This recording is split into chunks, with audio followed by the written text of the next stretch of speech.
मी मिलिंद विष्णू साबळे, आंतरराष्ट्रीय मानवाधिकार आणि मीडिया संघटन या संघटनेमध्ये महाराष्ट्र राज्य प्रभारी म्हणून काम करीत आहे.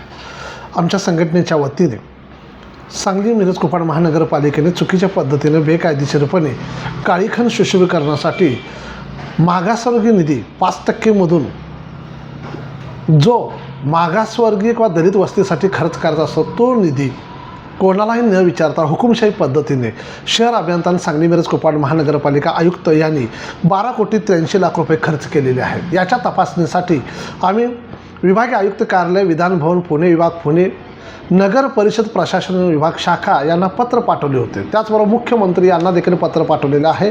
पुणे विभागीय आयुक्त कार्यालय यांना देखील पत्र पाठवलेलं आहे. सचिव कार्यालय मुंबई यांना देखील पत्र पाठवले की याची लवकरात लवकर तपासणी करावी.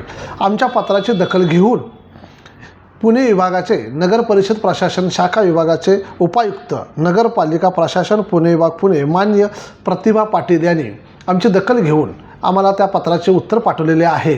आणि त्या संदर्भात मान्य आयुक्त सांगली मिरज कुपवाड महानगरपालिका सत्यम गांधी यांना देखील पत्र पाठवले आहे की लवकरात लवकर या अर्जाच्या अनुषंगाने आंतरराष्ट्रीय मानवाधिकार एवं मीडिया संघटन यांना या अर्जाच्या अनुषंगाने उत्तर देऊन लवकरात लवकर कळवावे व त्यांच्या ऑफिसला देखील पत्र पाठवावे असे मागणी स्वरूपाचे पत्र मान्य उपायुक्त प्रतिभाताई पाटील पुणे विभाग यांनी पाठवलेलं आहे. त्याबद्दल आमच्या संघटनेच्या वतीनं नगर प्रशासन विभाग पुणे आणि उपायुक्त प्रतिभा पाटील यांचे आमच्या संघटनेच्या वतीनं हार्दिक आभार.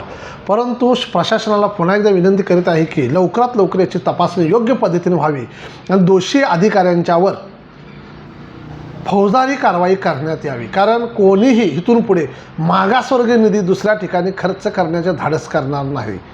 यासाठी प्रशासनाने प्रयत्न करावा. जय हिंद, जय भारत, जय संविधान.